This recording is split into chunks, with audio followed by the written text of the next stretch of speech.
जय श्री महाकाल, वंदे मातरम। जय हिंद दोस्तों। हम स्टार्ट करने जा रहे हैं आपके ह्यूमन वैल्यूज एंड एथिक्स का पार्ट नंबर 6, जिसमें आपको इम्पोर्टेंट क्वेश्चन सीरीज करवाई जाएगी। तो आइए स्टार्ट करते हैं। आपका क्वेश्चन नंबर फर्स्ट है, सकारात्मक विज्ञान से संबंध है। जो सकारात्मक विज्ञान होती है दोस्तों, उसका संबंध आपके तथ्य से होता है। किससे होता है? तथ्य से होता है।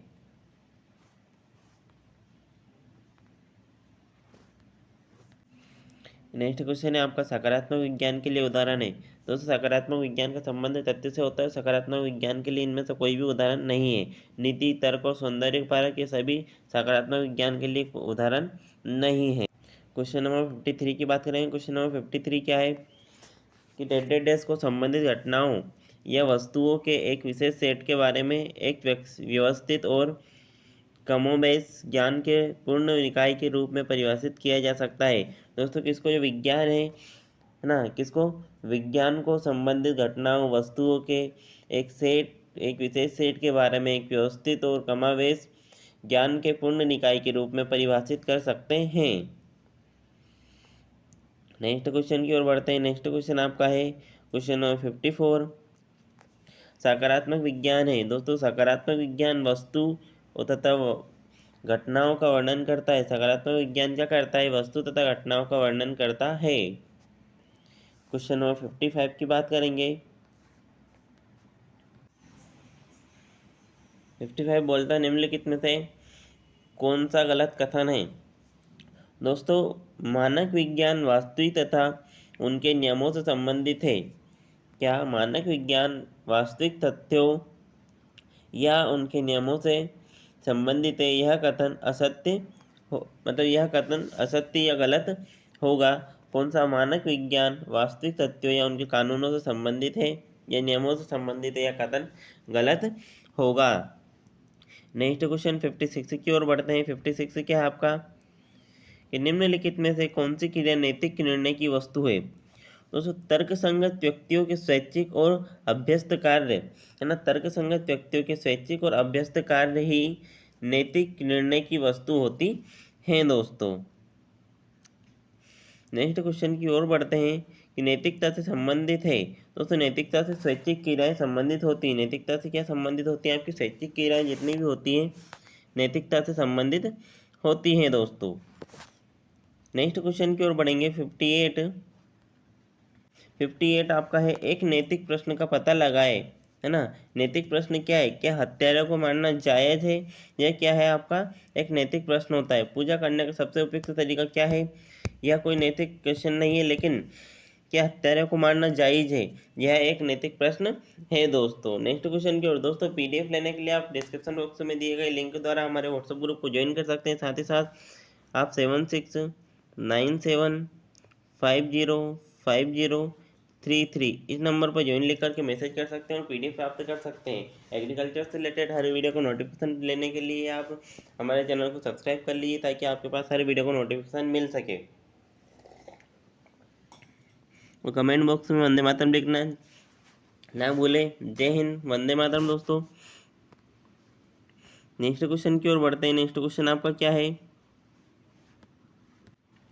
नैतिकता से संबंधित है। नैतिकता से संबंधित होना चाहिए तो क्या नहीं, क्या होना चाहिए? नैतिकता से संबंधित होना चाहिए। दोस्तों, क्या है, क्या होना चाहिए? ये भी दोनों। तो दोस्तों, क्या होना चाहिए? नैतिकता से संबंधित होना चाहिए तो क्या होना चाहिए? दोस्तों, क्वेश्चन नंबर 60 की बात करते हैं हम। 60 क्या है कि हमें बताता है, मनोविज्ञान हमें बताता है कि हम वास्तव में कैसे करेंगे। कौन बताता है हमें कि हमें वास्तव में किसी कार्य को किस प्रकार करना है? तो मनोविज्ञान ही बताता है। दोस्तों, 61 की बात कर लेते। 61 क्या है कि नीति हमें सिखाती है कि हमें कैसे कार्य करना है। कौन सिखाती है हमें? नीति जो होती है वही सिखाती है कि हमें किस प्रकार कार्य करना है। दोस्तों, नेक्स्ट क्वेश्चन की ओर बढ़ते हैं। क्वेश्चन नंबर हमारा 62 होगा। मनोविज्ञान एक है। दोस्तों, मनोविज्ञान एक सकारात्मक विज्ञान है। कैसे विज्ञान है? सकारात्मक विज्ञान है। दोस्तों, नेक्स्ट क्वेश्चन की ओर बढ़ेंगे। वास्तविक एक विज्ञान है। मनोविज्ञान एक वास्तविक विज्ञान है। दोस्तों, कैसी विज्ञान है? मनोविज्ञान एक वास्तविक विज्ञान है। दोस्तों, नेक्स्ट क्वेश्चन की ओर बढ़ेंगे। क्वेश्चन नंबर आपका होगा 64। 64 की बात कर लेते हैं। 64 आपका क्या है? निम्नलिखित में से कौन सी मानसिक प्रक्रिया मनोविज्ञान से संबंधित है? दोस्तों, जानने की भावना और इच्छुक, किसी वस्तु के बारे में जानना या भावना और इच्छा, ये सभी क्या है?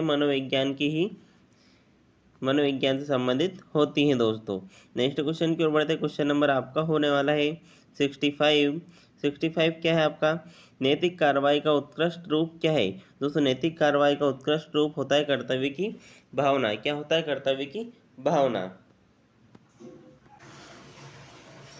किसी कमी को दूर करने के लिए, किसी वस्तु की प्राप्ति के लिए एक एजेंट की लालसा है। दोस्तों, इच्छा ही किसी वस्तु को प्राप्त करने, कमी को दूर करने की लालसा होती है। Question number 67। यह स्वयं की वास्तविक स्थिति और भविष्य की स्थिति के विचार के बीच तनाव की स्थिति है, जिसे अभी हम महसूस नहीं किया गया है ना? यह स्वयं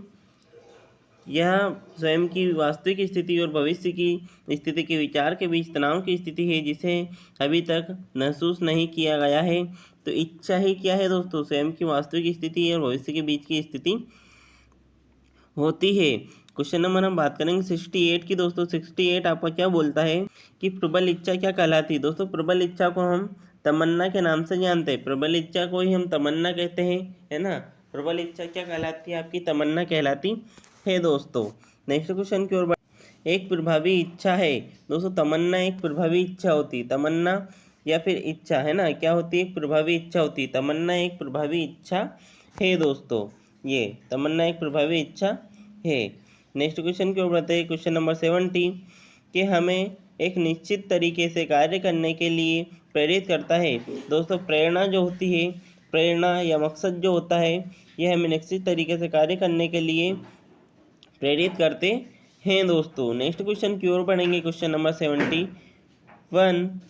कि विभिन्न इच्छाएं होने पर चुनाव करने की प्रक्रिया दोस्तों इच्छुक कहलाती है। क्या कहलाती है? इच्छुक या फिर विलिंग कहलाती है। इच्छुक या फिर क्या कहलाती है? विलिंग कहलाती है। नेक्स्ट क्वेश्चन 72 की ओर बढ़ते हुए कि डेस का आवश्यक चिन्ह यह है कि संपूर्ण चरित्र या व्यक्तित्व अधिनियम में शामिल है। दोस्तों, इच्छुक का आवश्यक चिन्ह यह होता है कि संपूर्ण चरित्र ये जो व्यक्ति है, इच्छुक है ना, व्यक्ति या संपूर्ण चरित्र या व्यक्तित्व अधिनियम में शामिल है। नेक्स्ट क्वेश्चन 72 की ओर बढ़ेंगे। 72 क्या बोलता है कि विभिन्न विकल्पों में कार्रवाई का एक कोर्स चुनने के लिए तर्क संगत एजेंटों की एक विशेष प्रकार की क्षमता के लिए कला का एक दार्शनिक शब्द। दोस्तों, जो मुक्त इच्छा है कला का एक दार्शनिक शब्द है। और वास्तव में नैतिकता क्या है? एक दार्शनिक शास्त्र ही तो है। नैतिकता वास्तव में क्या है? दार्शनिक शास्त्र है दोस्तों, दर्शन शास्त्र है। क्वेश्चन नंबर बात करेंगे 74 की। यदि मानवीय क्रियाएं पूरी तरह से निर्धारित की जाती हैं तो यह स्वतंत्र इच्छा नहीं है ना? किसी भी परिस्थिति में मानवीय क्रियाएं पूरी तरह से परिस्थितियों द्वारा निर्धारित की जाती है तो यह कोई स्वतंत्र इच्छा नहीं होती है। यह परिस्थितियों द्वारा जो प्राप्त होती है वह इच्छा होती है। क्वेश्चन नंबर हम बात करेंगे 75 की कि इच्छा शक्ति का बल की ओर जाता है। इच्छा शक्ति का बल गतिविधि की ओर जाता है। किसकी ओर जाता है दोस्तों? इच्छा शक्ति का बल गतिविधि की ओर जाता है। दोस्तों, आज का जो वीडियो यहीं समाप्त करते हैं। मिलेंगे नेक्स्ट वीडियो में। और आप सभी को एक बार और श्रावण माह की हार्दिक शुभकामनाएं। वीडियो अच्छी लगी हो तो वीडियो को लाइक करिए, कमेंट में वंदे मातरम जरूर लिखिएगा। साथ ही साथ एग्रीकल्चर से रिलेटेड हर वीडियो को, जैसा कि आपका शायद आज लास्ट पेपर हो सकता है ना, तो इसके बाद में आपके पेपर की मतलब आज शायद आपका लास्ट पेपर है, तो आप इसी को छोड़ कर के ये नहीं सोचिए कि ये पेपर है तो अब ख़त्म हो गई पढ़ाई, है ना। अब से आपका थ्योरिकल जो है, आपके नेक्स्ट सेम के लिए थ्योरिकल क्लासेस हम स्टार्ट करने वाले हैं, जिससे आपको नेक्स्ट जब एग्ज़ाम होगा आपकी और सेम का, तो उसमें आपको कोई प्रॉब्लम ना हो। इसलिए हम आपके लिए एक थ्योरिकल क्लासेस भी स्टार्ट करने वाले हैं। साथ ही साथ संडे टू संडे आपको इंस्पिरेशनल जो हमारे यूथ आइकन होंगे, स्वामी विवेकानंद, इनके बारे में आपको कहानियाँ सुनाई जाएंगी। तो आप चैनल पर बने रहें और चैनल को सब्सक्राइब कर लें, ऑल नोटिफिकेशन को ऑन कर लें, ताकि आपके पास में एग्रीकल्चर रिलेटेड हर नोटिफिकेशन मिलता रहे। ठीक है दोस्तों, मिलते हैं नेक्स्ट वीडियो में। जय श्री महाकाल, वंदे मातरम, जय हिंद।